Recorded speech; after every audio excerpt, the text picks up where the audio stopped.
In a typical grocery shop, a veteran named Michael walks in, his presence commanding attention despite his understated demeanor. Clad in a weathered military jacket adorned with medals that gleam under the store's fluorescent lighting, he leans heavily on a cane.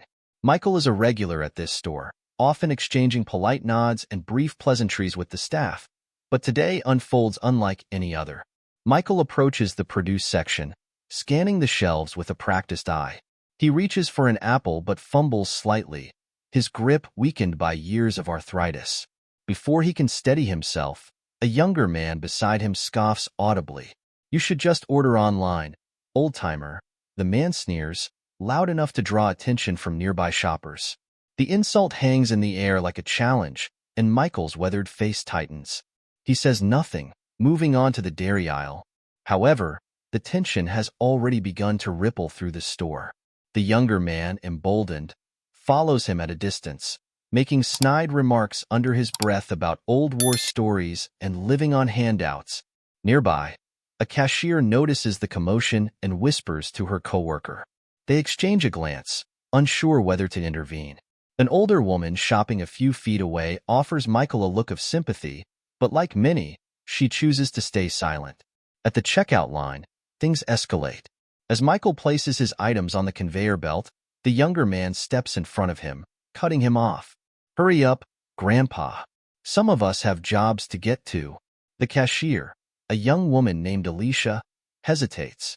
"Sir, he was here first," she begins. But the man dismisses her with a wave of his hand. "Whatever. Just ring me up." Michael, calm but visibly tired, steps back and lets the man go ahead without a word. Alicia finishes his transaction quickly, her face flushed with embarrassment. When it's Michael's turn, she offers an apologetic smile, but before she can say anything, the younger man reappears. "Forget something?" Alicia asks, her voice strained. The man smirks and points to Michael. "Yeah, I forgot to thank him for making my taxes so high with his pension." The room freezes. A silence blankets the store as every shopper's gaze shifts toward Michael. The veteran finally speaks, his voice low but firm. "I didn't serve for thanks. I served so people like you could have the freedom to say whatever they want, even stupid things." The words cut through the tension like a blade, leaving the younger man speechless. But just as it seems the moment might pass, another customer steps forward, an older black man with a cane of his own. "You don't talk to people like that," he says, his voice filled with quiet authority. "Especially not someone who's done more for this country than you ever will." What begins as a small confrontation in a grocery store spirals into a larger conversation about respect, service, and privilege. Other customers start speaking up, sharing stories of their own family members who served, some even challenging the younger man directly. The scene is interrupted by the store manager, who arrives flustered and uncertain. But instead of diffusing the situation, he inadvertently fuels the fire. Seeing Michael's medals, the manager makes an offhand remark about how veterans shouldn't expect special treatment. The comment ignites outrage among the other shoppers, who begin to question the manager's leadership and values. Amid the chaos, Michael quietly gathers his groceries and heads for the door. He doesn't need validation or apologies. His dignity is intact. But as he reaches the parking lot, he hears footsteps behind him. Turning, he finds Alicia, the cashier, holding a bag he had forgotten. "Thank you," she says, her voice trembling. "Not just for your service, but for your patience. I'm sorry for what happened in there." Michael nods, his expression softening. "It's not your fault," he replies before adding, "but you did the right thing by speaking up. That's what matters." As Michael drives away, the store buzzes with conversation, customers reflecting on what they witnessed. The younger man, now ostracized, leaves in a huff, while others linger to discuss ways to show their support for veterans in their community. Michael's quiet strength and unwavering composure leave a lasting impression, a reminder that even in the face of humiliation and prejudice, dignity and respect can prevail. Michael made his way back into the grocery store the following week, his cane tapping steadily against the tiled floor. The memory of last week's confrontation lingered in his mind, but it hadn't deterred him. He was a man who had faced far worse than petty disrespect. As he moved toward the canned goods aisle, the familiar voice of Alicia greeted him from the checkout counter. She offered him a warm smile, a silent reassurance that she had his back. Michael tipped his head politely in acknowledgement. The store was relatively quiet, with the murmur of customers filling the air, but the tranquility was disrupted as a group of young white teenagers burst through the automatic doors. Their boisterous laughter and loud conversation drew the attention of nearly everyone in the store. They were a mix of boys and girls, 5 in total, dressed in hoodies and sneakers, their swagger laced with the arrogance of youth. The group immediately noticed Michael, his military jacket with its gleaming medals, making him stand out among the shoppers. They nudged each other, smirking as they whispered and pointed. One of the boys, tall with cropped blonde hair, snickered. "Hey, look at Grandpa G.I. Joe over there," he said loudly, ensuring Michael could hear. The group erupted in laughter. Michael heard the remark, but kept his focus on the shelf in front of him. He had long learned that silence could be more powerful than words. However, his restraint only seemed to embolden the teenagers. The blond boy sauntered over to the produce section and picked up a ripe tomato. Holding it up like a prize, he turned to his friends. "Bet he can't dodge like he used to," he said, cocking his arm back like a pitcher. "Don't you dare," a voice cut through the air. It was the older black man from last week, now standing near the meat counter. He leaned heavily on his cane, his voice steady but tinged with anger. "You don't disrespect people like that." The blond boy hesitated for a brief moment, his smirk faltering. Then, as if to save face in front of his friends, he launched the tomato with all his might. It struck Michael squarely in the back of his jacket, the red juice splattering against the green fabric. A collective gasp rippled through the store. Michael froze, his hand gripping the cane tightly. Slowly, he turned, his expression calm but his eyes burning with something unspoken. The teenagers burst into laughter, high-fiving each other as the blond boy puffed out his chest. "What's the matter, Grandpa? Can't take a joke?" Before Michael could respond, Alicia appeared from behind the counter, her face a mask of fury. "Get out," she said, her voice trembling with anger. "All of you, out of this store right now." The teenagers laughed again, but their bravado was beginning to crack. One of the girls mumbled, "Come on, let's go," tugging at the blond boy's arm. But he shook her off, stepping closer to Michael. "What's he gonna do?" the boy sneered. "He's just some washed-up old man." That was when the older black man stepped forward, his cane tapping sharply against the floor. "You've got no idea who you're messing with," he said, his voice low and dangerous. "This man's got more courage in his little finger than you'll ever have in your whole life." The tension in the store was palpable. Other customers had stopped shopping, their eyes fixed on the unfolding drama. Some murmured in disapproval, while others reached for their phones, ready to call the police if things escalated. The blond boy's smirk faltered again, but he quickly recovered, puffing himself up. "Whatever," he muttered, turning to leave. As he passed Michael, he spat on the floor near his boots. "Not worth it." The group shuffled out, their laughter now muted, but the damage was done. Michael stood still, the tomato juice slowly dripping down his jacket. Alicia rushed over, a roll of paper towels in her hand. "Mr. Michael, I'm so sorry," she said, her voice thick with emotion. "I can't believe they—" "It's all right," Michael interrupted gently, taking the paper towels from her. He dabbed at his jacket, his movements slow and deliberate. "I've been through worse." The older black man nodded in agreement. "And you've come out stronger every time," he said. He turned to Alicia. "You did good, standing up to them." Alicia shook her head. "It's not enough. People like that think they can do whatever they want. It's disgusting." By now, other customers had started to approach Michael, offering words of support. A young mother with her toddler in tow said, "My grandfather was a veteran. Thank you for your service." An older man placed a firm hand on Michael's shoulder, his grip speaking volumes. Michael looked around at the faces of the people surrounding him. Despite the humiliation and the pain, he felt something stir within him, pride. Not for himself, but for these strangers who had chosen to stand beside him. "Thank you," he said simply, his voice steady. But let's not let a few bad apples ruin the bunch. As the store slowly returned to its usual rhythm, Alicia insisted on cleaning Michael's jacket herself, taking it to the back room. The older black man stayed by his side, sharing stories of his own time in the service. Outside, the teenagers lingered in the parking lot, their laughter now hollow. They watched as Michael stepped out of the store, his jacket clean and his head held high. The blond boy muttered something under his breath, but Michael didn't even glance in their direction. He had already won. Michael stepped out of the store, his groceries in hand, the earlier tension still lingering in the air. The group of teenagers, instead of dispersing, had gathered near the parking lot.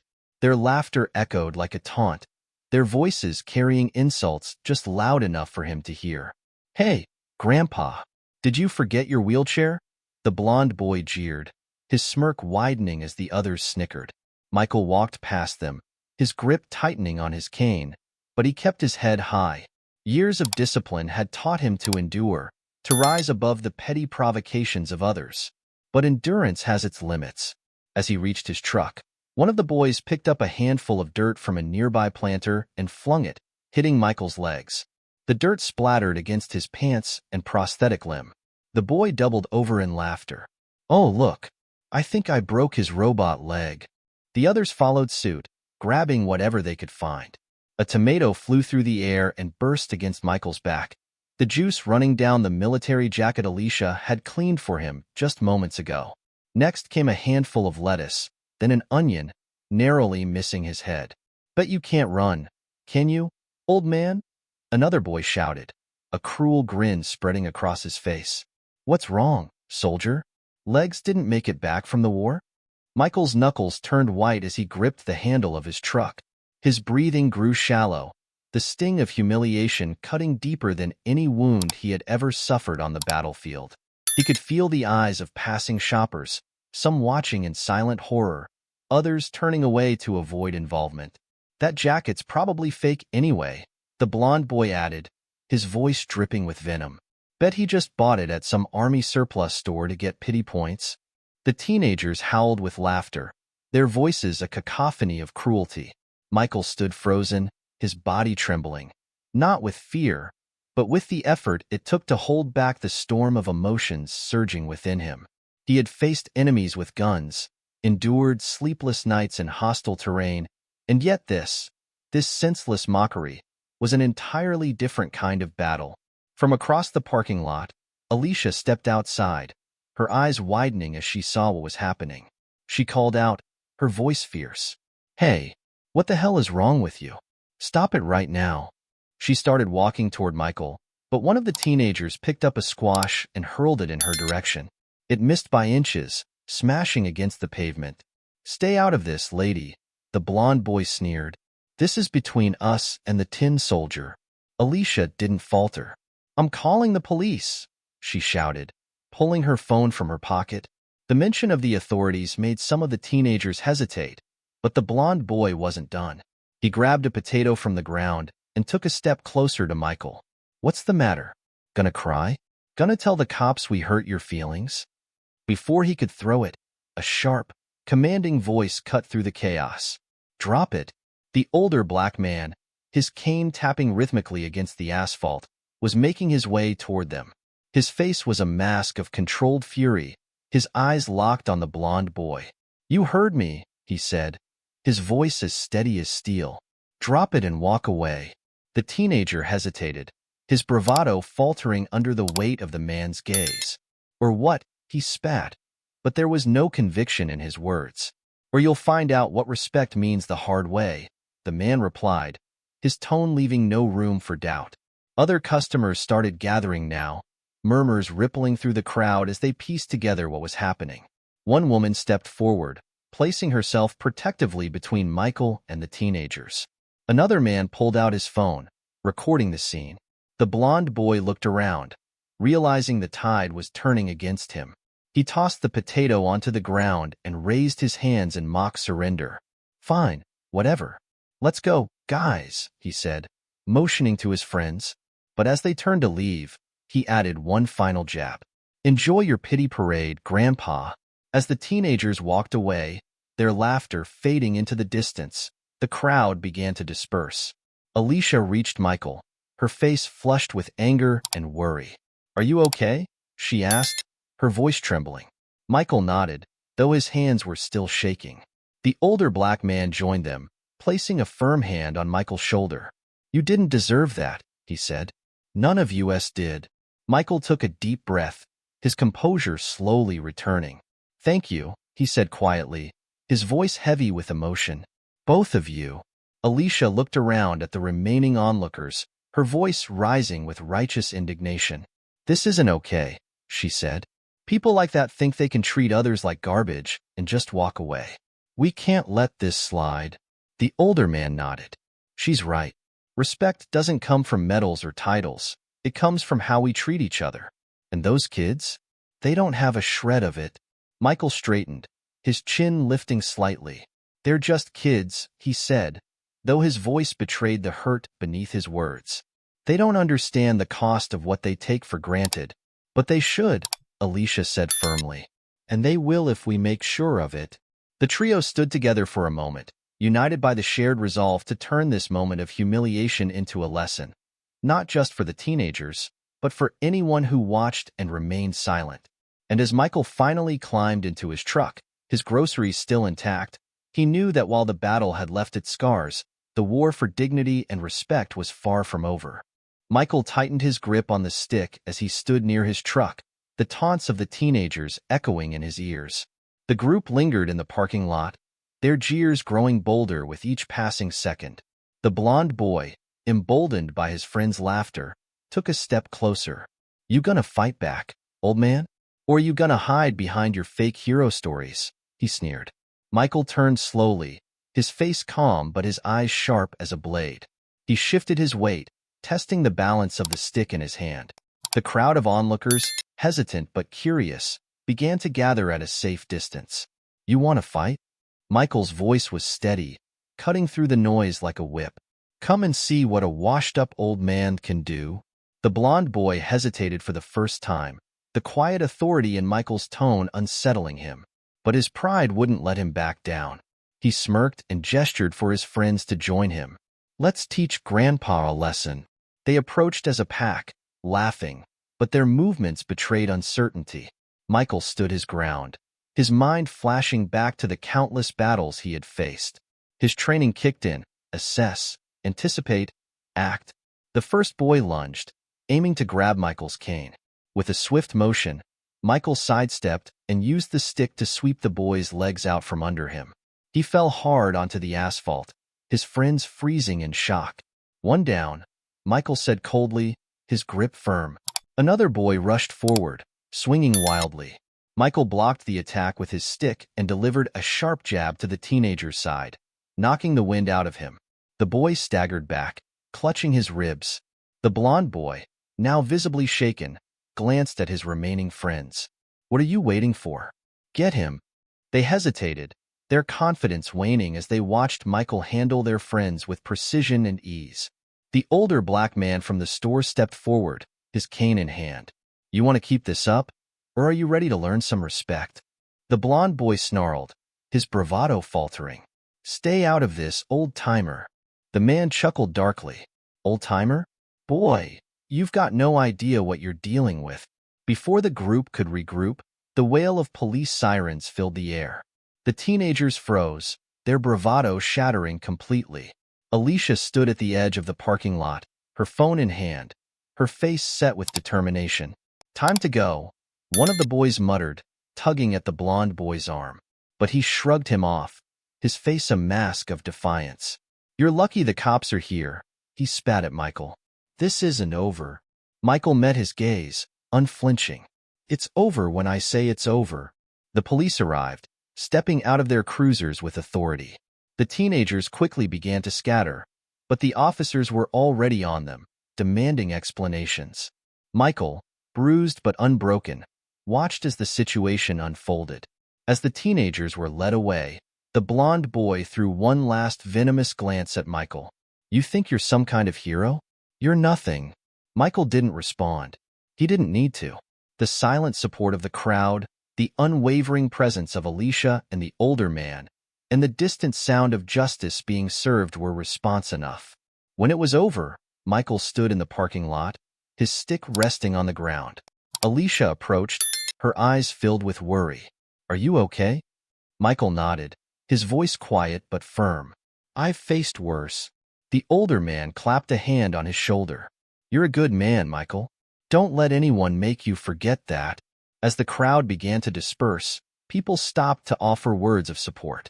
Strangers shook his hand, thanked him for his service, and shared their own stories of resilience. For Michael, the battle wasn't just about standing up to bullies. It was about standing tall in the face of humiliation and reminding everyone, including himself, that dignity could never be stolen. As he climbed into his truck, he glanced at the crowd one last time. Among them were faces of gratitude, respect, and inspiration.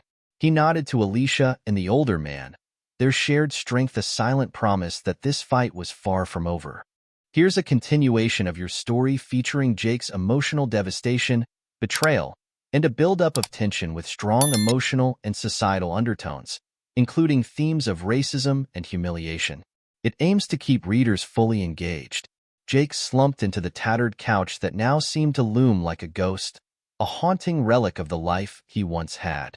The cushions bore the faint scent of her perfume, lavender and something sweet he could never quite place. He closed his eyes, but the images came anyway. Her laughter echoing in the hallway, the way she danced barefoot in the kitchen, the warmth of her hand in his. All of it, now gone. The betrayal cut deeper than any wound he'd ever felt. It wasn't just her leaving, it was how she left. The quiet venom in her parting words still rang in his ears. "You'll never be enough, Jake. Not for me, not for anyone." He couldn't bear to tell his friends or family. How could he? They'd always looked up to him, the one who had it all together.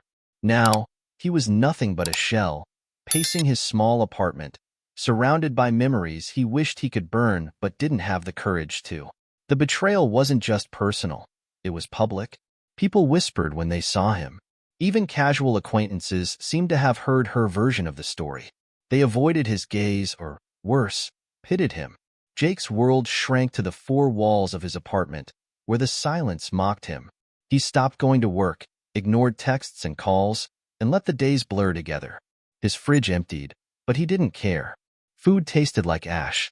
Sleep offered no relief. His dreams plagued by scenes of her laughter, now twisted and cruel, and the faces of people who turned against him.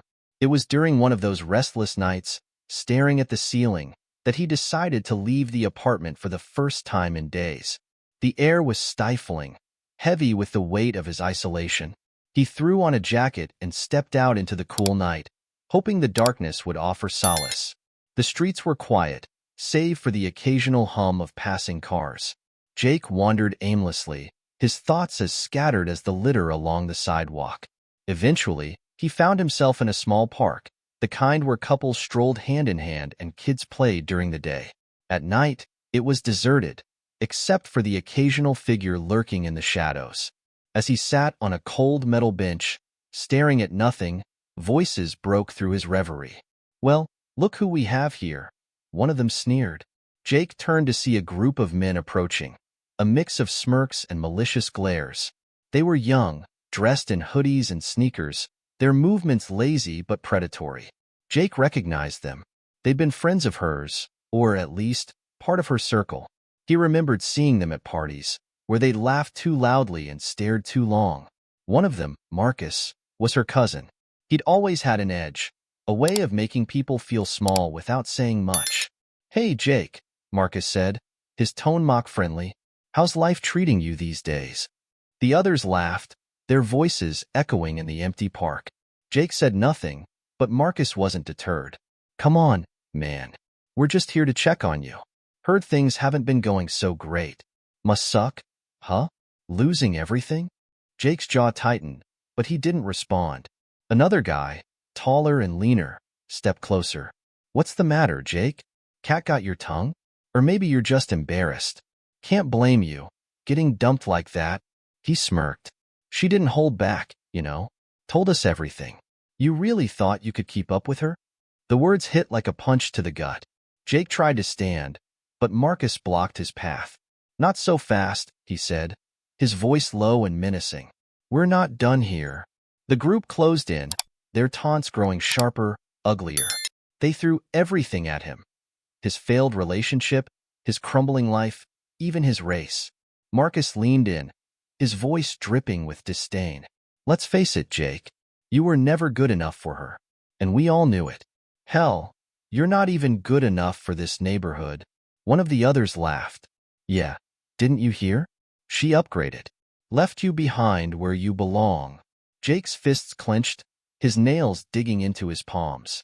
He wanted to fight back, to shout, to make them feel even a fraction of the pain he was carrying.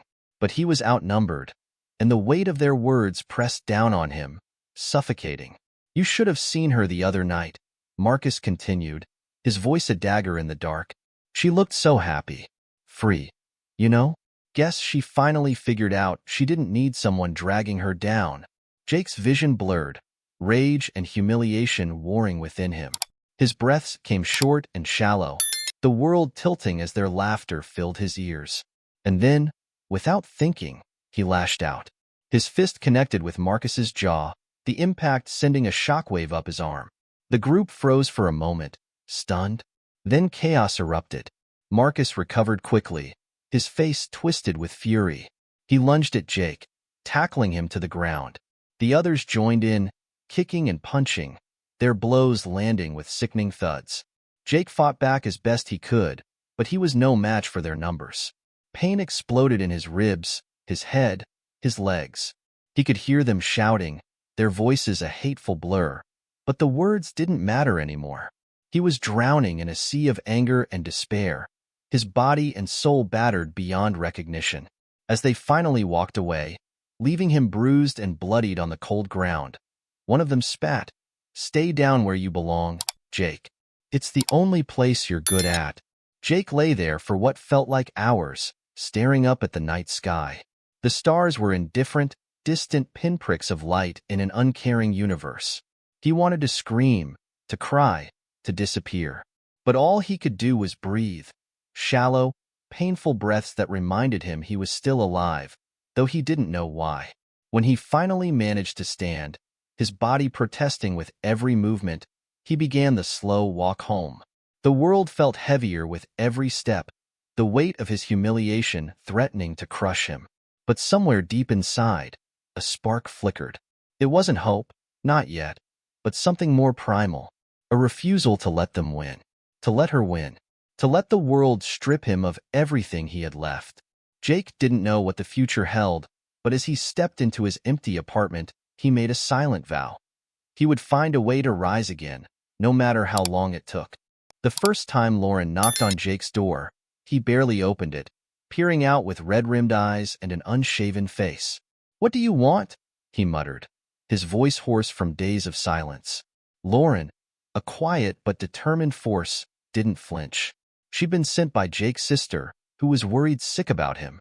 "I'm here to make sure you don't waste away in there," she said, her tone firm but not unkind. In her hands, she held a tray of food, homemade, warm, and inviting. Jake hesitated, then sighed, stepping aside to let her in. The apartment was a mess, a reflection of his internal chaos. The air smelled stale, and empty takeout containers cluttered the surfaces. But Lauren didn't comment. She simply set the tray on the table and began tidying up, ignoring his protests. It wasn't long before their visits became a routine. Lauren showed up every few days, sometimes with food, sometimes with nothing but a smile and a kind word. She didn't push, didn't pry. She just sat with him, her presence a quiet reassurance. Slowly, Jake began to open up, sharing bits and pieces of his pain. "She said I wasn't enough," he confessed one evening, his voice trembling. And maybe she was right. Lauren's gaze was steady, her voice calm. She was wrong. But even if you believe that, it doesn't mean you have to stay down. You're worth rebuilding, Jake. Her words lingered, sparking something in him, a tiny ember of hope. Jake's first step toward reclaiming his life was small, clearing out Melanie's things. The act was excruciating, every item a dagger twisting in his chest. Lauren helped, her touch gentle as she packed away the remnants of his old life. Together, they carried boxes to the curb, each one feeling lighter than the last. But Jake didn't stop there. One night, he stared at the cracked paint on the walls and the sagging furniture and decided it was time for more. The apartment wasn't just a reminder of Melanie. It was a monument to his stagnation. It had to go. Lauren was his cheerleader as he tore into the project with a fervor that surprised even him. Walls came down, revealing the skeleton of the space. Jake poured himself into every detail, envisioning a home that was open, modern, and full of light. The act of rebuilding became therapeutic, a physical manifestation of his internal transformation. Yet the process wasn't without its challenges. One afternoon, as Jake was hauling debris to the dumpster, a neighbor, Mr. Culver, approached. The older man was known for his biting remarks, his intolerance barely concealed beneath a thin veneer of civility. "Making a mess of the place, are we?" Culver said, his tone sharp. "Hope you're not planning to turn this building into one of those trendy spots for your type." Jake froze, his hands tightening on the wheelbarrow. "What's that supposed to mean?" Culver sneered. "You know exactly what I mean. People like you move in, change everything, and then act like you own the place. You don't belong here." The words stung more than Jake cared to admit. He thought about the whispers he'd endured, the subtle and not so subtle slights. He thought about Melanie's friends, how they dismissed him, always finding ways to remind him of the invisible lines they thought he should never cross. Lauren appeared then, her timing impeccable. "Everything okay here?" she asked, her eyes flicking between Jake and Culver. Culver scowled but said nothing, retreating with a muttered complaint about people ruining the neighborhood. Jake sighed, his shoulders slumping. "Maybe he's right," he said quietly. "Maybe I don't belong." Lauren's hand on his arm stopped him in his tracks. "No," she said firmly. "You belong wherever you choose to be. Don't let people like him dictate your worth." Her unwavering belief in him became his anchor. Jake threw himself back into the renovations with renewed vigor, ignoring the stares and whispers from neighbors like Culver. The apartment began to transform, its walls a clean slate, its furniture a mix of sleek lines and cozy textures. It became a reflection of the man Jake was becoming, strong, resilient, and unapologetically himself. As the space took shape, so did his bond with Lauren. She was more than a friend. She was his lifeline, pulling him out of the darkness with her warmth and humor. Their evenings were filled with laughter and quiet moments, her presence a balm to his still healing wounds. But the tension with the neighbors escalated. Culver, emboldened by his own prejudice, began spreading rumors. He told anyone who would listen that Jake was trouble, that he didn't fit the community. Jake became the target of passive-aggressive notes, dirty looks, and once, graffiti scrawled on his door. Lauren was furious when she saw it. "You can't let them get away with this," she said, her voice shaking with anger. Jake hesitated. "What can I do?" "Fighting back will just make things worse." "Fighting back doesn't always mean fists," she said. "Sometimes it means standing tall and showing them they can't break you." Inspired by her words, Jake didn't let the incidents deter him. He finished the renovations, transforming his apartment into a sanctuary of light and calm. The space became a testament to his perseverance, a physical representation of his decision to move forward. When the last coat of paint dried, Jake invited Lauren over to celebrate. They stood in the living room, the evening light casting a golden glow on the new walls. "It's beautiful," Lauren said, her voice soft.